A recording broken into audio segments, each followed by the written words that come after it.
Good afternoon, everyone, and welcome to PriceSmart Inc.'s earnings release conference call for the third quarter of fiscal year 2023, which ended on May 31st, 2023.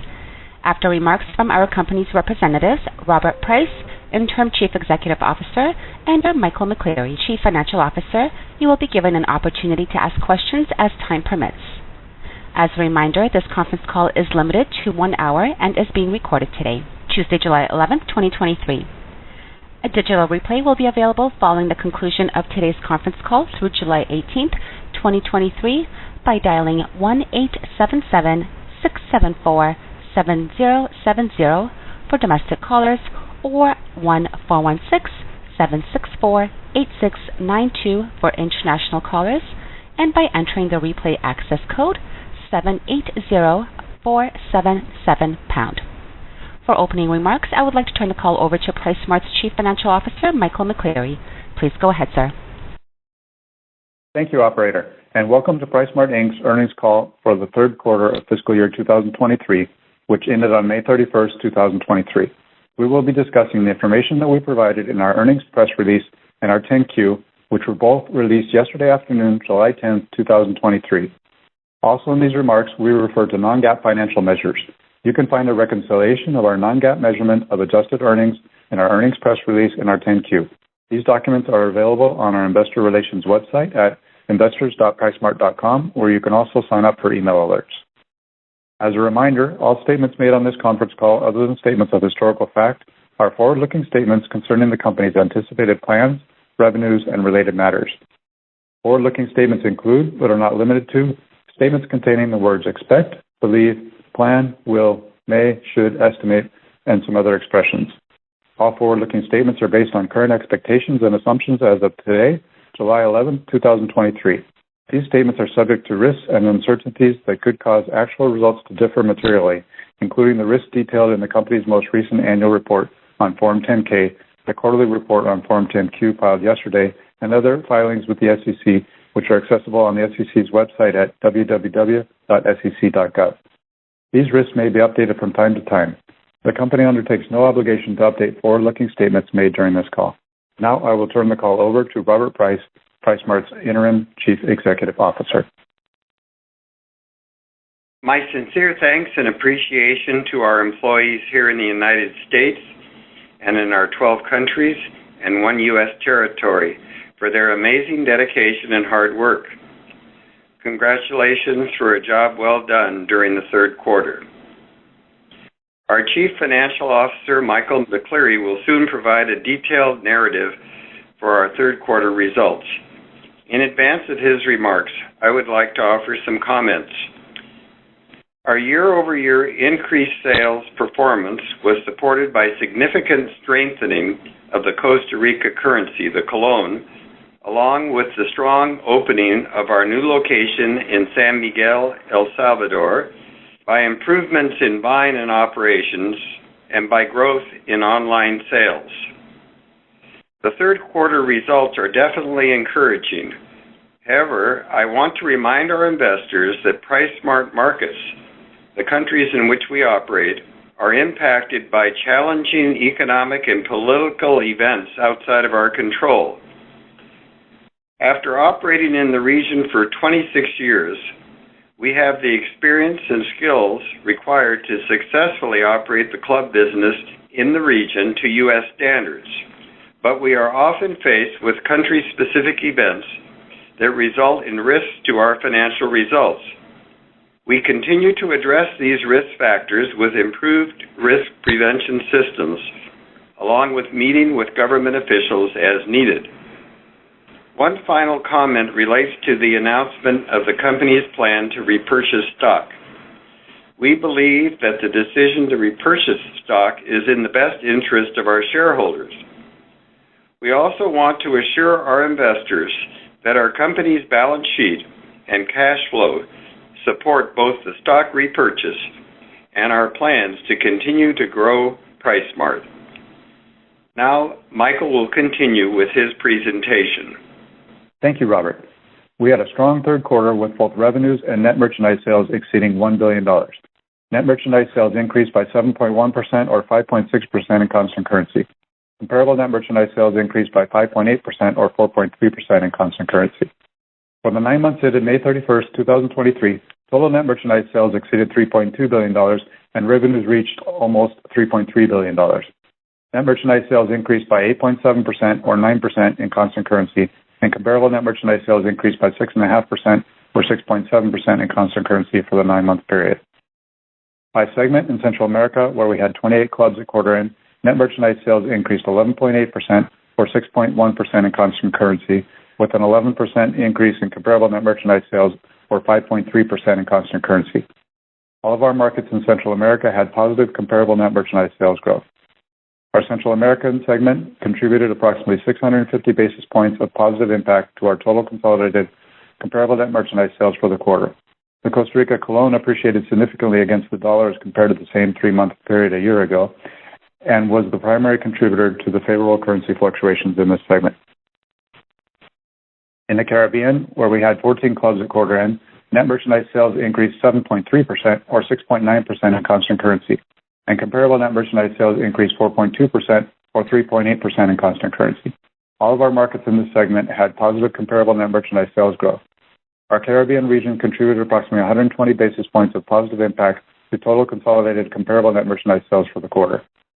In Colombia, where we had 9 clubs open at quarter end, net merchandise sales decreased 15.7% or increased 0.6% in constant currency, and comparable net merchandise sales decreased 15.2% or increased 0.7% in constant currency.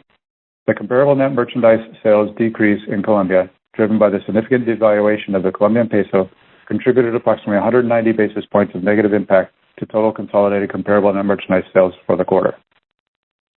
In terms of merchandise categories, when comparing our third quarter sales to the same period in the prior year, our foods category grew approximately 9%, our non-foods category decreased approximately 5%, and our other business category grew 7%, primarily from our food service and bakery departments. The decrease in our non-foods category was primarily because in the third quarter of fiscal year 2022, we had higher sales as we marked down certain categories of inventory, combined with a deliberately more conservative position in similar categories of products this year and a smoother flow of merchandise through our supply chain. Membership accounts grew 2.2% versus the prior year to 1.79 million accounts. Platinum membership accounts are 8.6% of our total membership base as of May 31st, 2023, an increase from 7.1% as of May 31st, 2022. We continued with a strong 12-month renewal rate of 87.1%, and our membership income was $16.7 million, an increase of 8.4% over the same period last year. Total gross margin for the third quarter of fiscal year 2023 as a percentage of net merchandise sales increased 110 basis points to 15.3% versus 14.2% in the third quarter of fiscal year 2022. In total dollars, total gross margin increased $21.5 million or approximately 15.1% versus the same quarter of the prior fiscal year. The 110 basis point increase was primarily due to significant markdowns we took in the third quarter of fiscal year 2022. Total revenue margins increased 120 basis points to 16.8% of total revenue when compared to the same period last year, primarily due to the increase in total gross margin. The total gross margin rate of 15.3% in the third quarter of fiscal year 2023 decreased compared to the 16.1% rate in the first half of fiscal 2023. This decrease is due to a variety of factors, including the elimination of our COVID premium, reduction in our Trinidad foreign currency exchange premium, and a margin decrease in Colombia where we strategically decreased sales prices on select items across all of our imported merchandise categories in an effort to reduce the cost burden to our members during this period of exceptionally high inflation and significant devaluation of the Colombian peso. Beyond Colombia, we also took actions that resulted in a general blended margin decrease in response to increasingly challenging economic conditions to help alleviate the burden on our members. The average price per item increased approximately 7.7% year over year, down from the high of approximately 10% in Q1 of this fiscal year. However, we still continue to see the price and FX pressures impact aggregate demand as the average items per basket decreased approximately 3.2% compared to the same period of the prior year. During the quarter, our average sales ticket increased 4.2% and transactions grew 2.8% versus the same prior year period. Freight rates continued to come down and we adjust our merchandise pricing as dynamically as possible to ensure those cost reductions are passed on to our members. Freight rates decreased from approximately $3,900 per container last quarter to $2,900 during Q3 due to slowing trans-Pacific demand from U.S. imports. SG&A expenses increased to 12.9% of total revenues for the third quarter of fiscal year 2023, compared to 12.4% for the third quarter of fiscal year 2022. Warehouse club and other operations expenses made up about 40 basis points of this increase. The net effects of the appreciation of the colon in Costa Rica and devaluation of the peso in Colombia on expenses contributed approximately 20 basis points of this increase. Also, a tax receivable write-off impacted this line by approximately 20 basis points or 8 cents per share. General and administrative expenses increased to 3.1% of total revenues for the third quarter of fiscal year 2023, compared to 3.0% for the third quarter of fiscal year 2022. The 10 basis point increase is primarily due to increased compensation costs and travel, along with certain non-recurring expenses related to severance and professional fees. Operating income for the quarter increased 27.5% from the same period last year to $43.1 million. Operating income for the first 9 months of fiscal year 2023 increased 19% from the same period last year to $152.4 million. In the third quarter of fiscal year 2023, we recorded a $1.5 million net loss in total other expense, net, which includes the net impact of interest expense, interest income, and other expenses, which primarily consist of our foreign currency exchange losses. This compares to a $4.7 million net loss in total other expense net in the same period last year. The primary contributor to this $3.2 million decrease in other expense net is an increase in interest income of $2.7 million comparatively because of significantly more investments of surplus cash at higher yields, while interest expense and foreign exchange losses were relatively stable when comparing the two periods. Our effective tax rate for the third quarter of fiscal 2023 came in lower than last year at 28.9% versus 33.7% a year ago, primarily related to expected cost savings for CEO compensation. For the 9 months ended May 31st, 2023, the effective tax rate was 32.2% compared to 32.8% for the prior year period. On a go-forward basis, we estimate an annualized effective tax rate of about 32 to 33%. Net income for the third quarter of fiscal 2023 was $29.6 million or 94 cents per diluted share, compared to $19.3 million or 62 cents per diluted share in the comparable prior year period.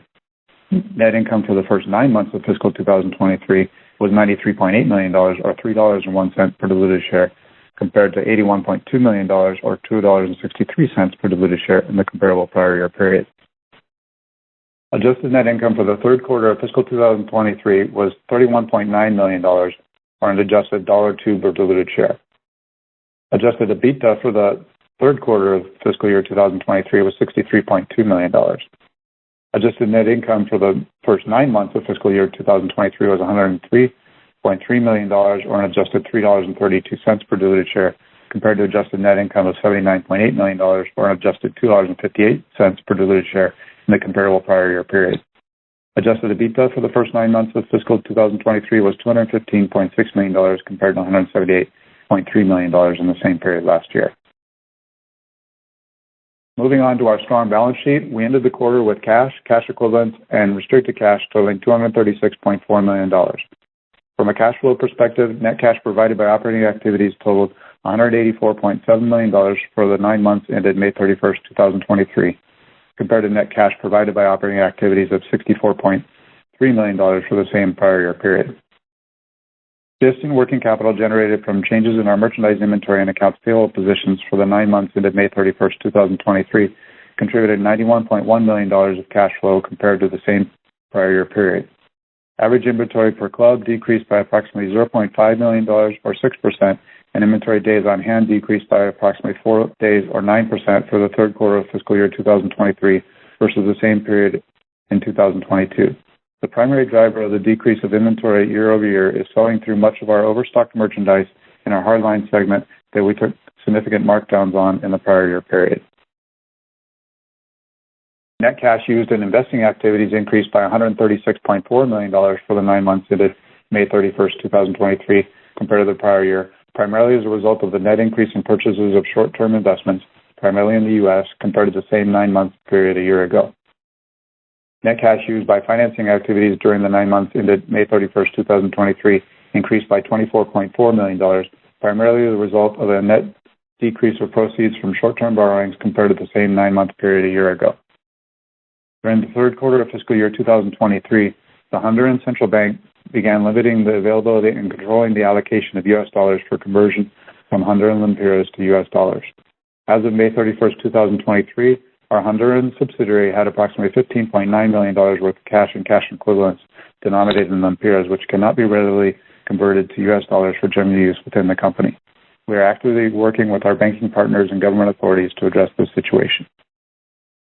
Lastly, before turning to our growth drivers, our board of directors has authorized a share repurchase program of up to $75 million of the company's common stock. This program underscores our confidence in the business and our expectations for growth, while together with our dividend, also delivering returns for our shareholders. Subject to market conditions, we expect this program to begin toward the end of our fiscal fourth quarter. Now on to our growth drivers. Starting with real estate, we are truly excited to have opened our new San Miguel Club in May, which is our third club in El Salvador. This club includes our new sales floor design, which we expect will allow for better space utilization through more efficient pallet positioning on the sales floor. We are very pleased with the initial membership sign-ups and sales. We also currently have 3 warehouse clubs under construction. We have now completed exterior construction of a warehouse club in the affluent El Poblado area of Medellin, Colombia. We are working hard to complete the interior to be ready for our expected opening of the warehouse club at the end of August. This club will be our second in Medellin and 10th in Colombia. In addition, we plan to open a warehouse club in Escuintla, Guatemala in the fall of 2023 and a warehouse club in Santa Ana, El Salvador in early 2024. Once these 3 new clubs are open, we'll be operating 54 warehouse clubs, and we're actively exploring additional locations as well. Finally, we are currently remodeling and expanding 4 of our high-volume clubs. These clubs are located in San Salvador, El Salvador, San Pedro Sula, Honduras, Santiago, Dominican Republic, and Port of Spain, Trinidad and Tobago. We also remain focused on the important role of our distribution facilities for optimizing efficiencies and reducing supply chain risk, and continue to actively seek new distribution center locations as part of our real estate strategy. An example of this is that we recently signed a new lease to move and expand our domestic distribution center in Panama. Turning now to membership value. As we've highlighted in previous calls, our private label members selection brand continues to be a high-quality, good value alternative in these times of high inflation and foreign currency fluctuations. During the first 9 months of fiscal 2023, our private label sales represented 26% of our total merchandise sales. That's up 180 basis points from 24.2% in the comparable period of fiscal year 2022. We expect to expand our suite of wellness services, and we currently have 48 locations with optical centers and expect to have 50 open by the end of the fiscal year. Our optical program provides 4 free eye exams with every membership, and we performed over 35,000 eye exams during the quarter.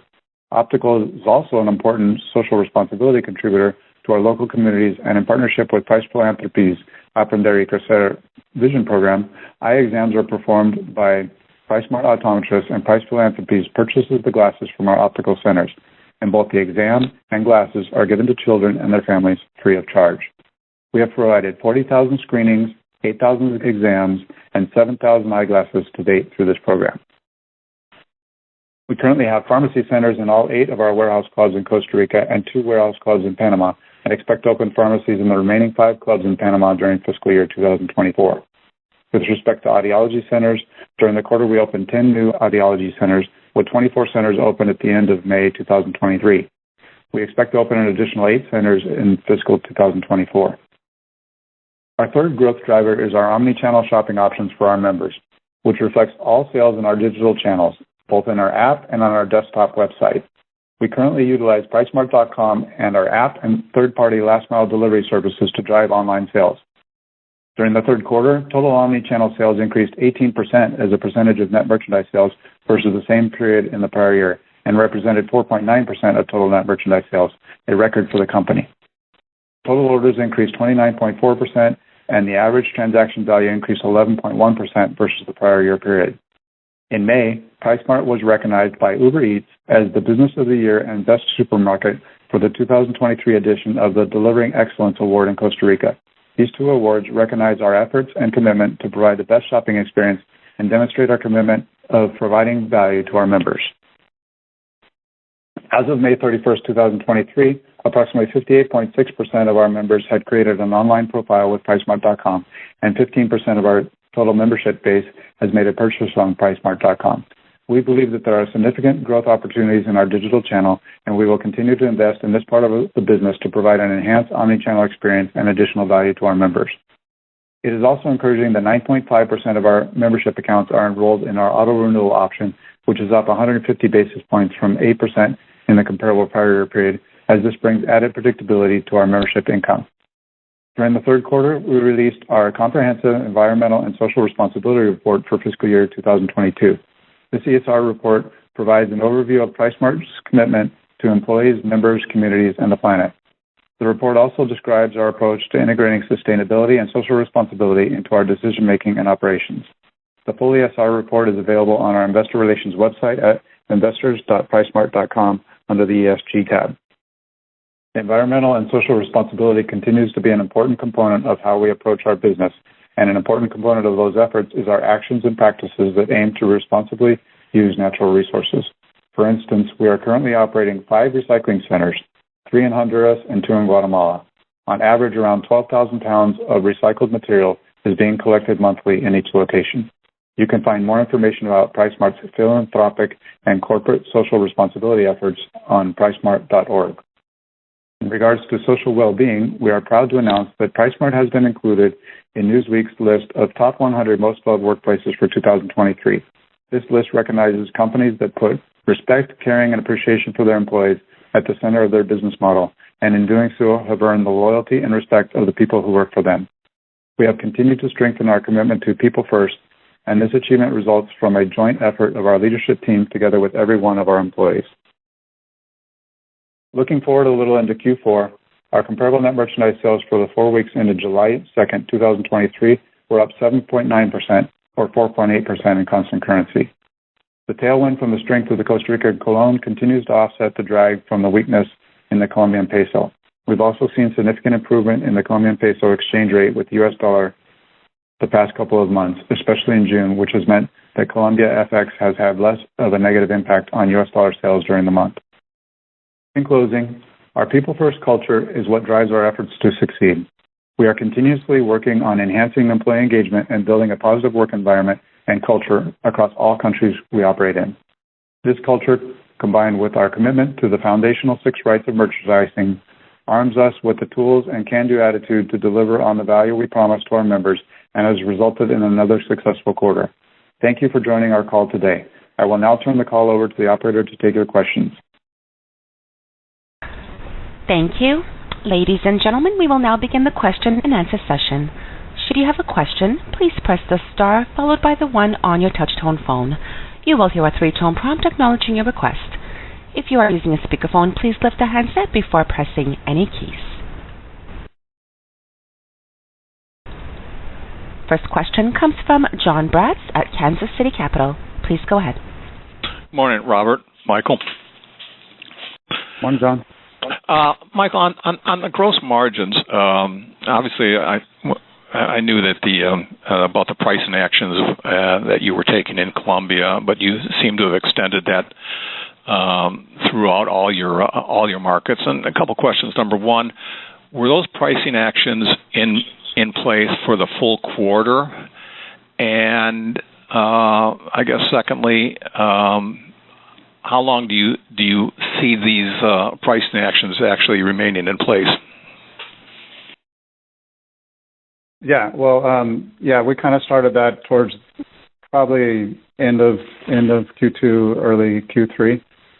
Just a variety of actions, kind of sharpening our pencils a little bit on price points, and at this point, that fine tuning is continuing. I don't know, Robert, if you want to add anything on that. Not too much. I think the results in the third quarter indicate that, gross market pricing is somewhat of an art, and we're in so many different markets that we have to be very nimble in how we think about the pricing to maintain the membership value, weigh in factor in risk and constantly try to improve our expense structure so that our bottom line is going to remain strong as we continue to offer better values to our members. And it's a bit of a dance, and particularly operating in small markets, this many small markets. So I wouldn't want to leave the impression that we're locked in to any particular number, but we are, this is just a constant effort to make sure that we're delivering value, that we're doing it in a way that's going to increase volume, and that we do it in a way that also brings the right profit to the bottom line. So sure. It's not quite as formulistic as you might think. Okay. Yeah, with the Colombian currency showing relative strength here, would that at all influence any new pricing actions in Colombia, given the strength in the peso? Well, Colombia is by far the largest market we operate in. Mm-hmm. I mean, Colombia as a GDP is probably close to the same as all our other markets combined.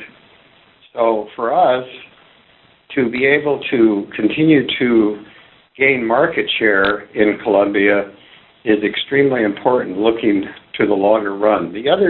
So one thing I would say is that I think, and the competition level, by the way, is much more intense in Colombia than any place else we operate, because we are operating against major chains in South America that are very, very strong competitors. But the other thing, I don't know whether you're aware of this or not, but the largest retailer in Colombia, Éxito, has made an announcement recently that they're for sale.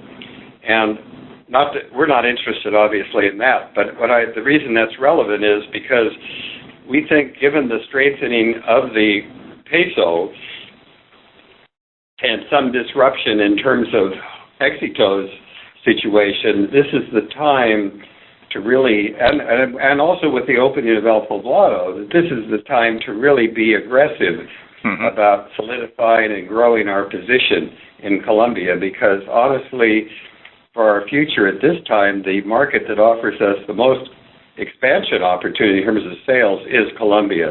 So I think our mentality is that we want to be strong in Colombia, and also the imports that we bring in from around the world distinguish us from other competitors in the market. And I think now that the peso is stronger, we have an opportunity to even become a bigger factor with our imported merchandise. Okay, that's good. Michael, on the Honduras situation, do you see that potentially morphing into something like we saw in Trinidad, where you begin to restrict the imports there and raise prices to offset the currency issue? Well, this is kind of new to this quarter, so we're monitoring it actively. Obviously, you can see by the numbers that we disclosed about the cash on hand is not near as extreme as it got to at one point in Trinidad, but we did think it was important to call it out. So I think it was somewhere around $15 million versus a peak of about $100 million in Trinidad. But at this point, we're monitoring it. We haven't taken any actions to restrict flow of merchandise at this point, and we're just working with the banks and the local officials to continue to monitor this, and we'll see as we go forward. Okay. One last question on the repurchase program, $75 million. I think domestically you hold $42 million in cash. I think that was in the 10Q. Let this, for the sake of convenience, let's say you were looking to complete this repurchase over the next year.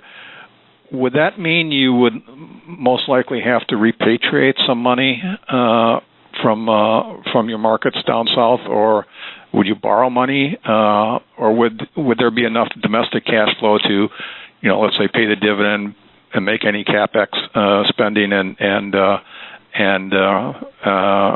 do the complete repurchase?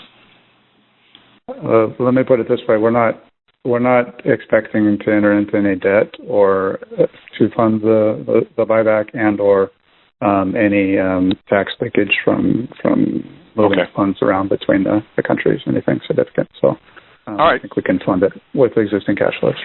All right. Thanks, Michael. Thank you, John.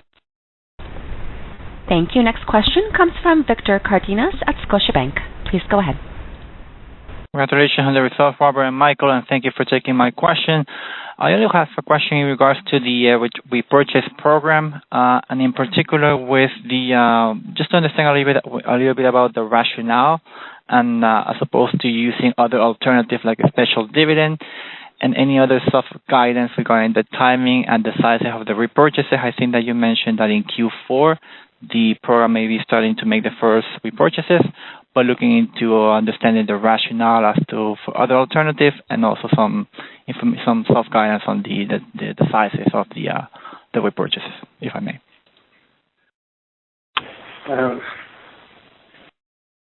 As I think I mentioned, we've never in the history of PriceSmart entered into a repurchase program. This is the first time. And I think partly it's going to be a learning experience for us because what we're hoping to accomplish by this is to provide some opportunity for certain stockholders who might want to go beyond the dividend in terms of cash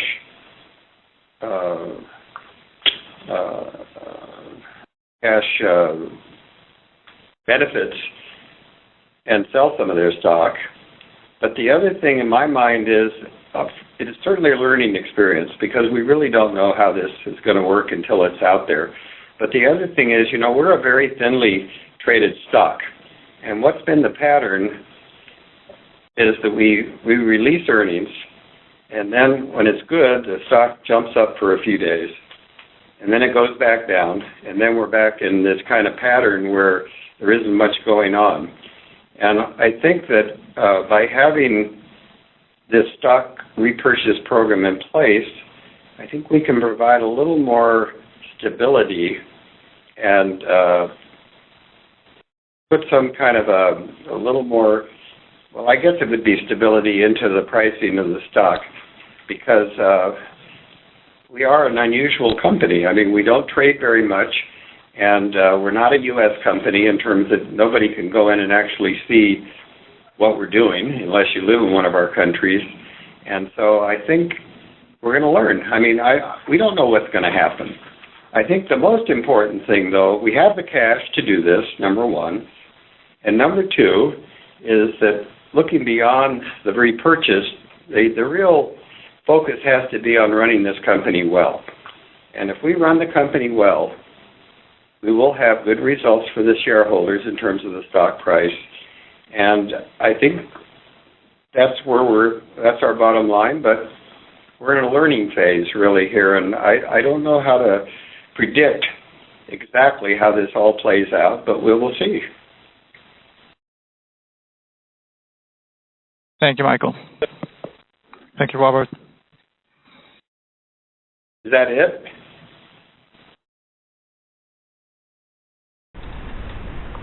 Thank you. There are no further questions at this time. I will now turn the call back over for closing comments. Okay, thank you, everybody. We hope you all have a good day. Thank you for joining us today. Bye-bye. Ladies and gentlemen, this concludes your conference call for today. We thank you for participating, and we ask that you please disconnect your lines.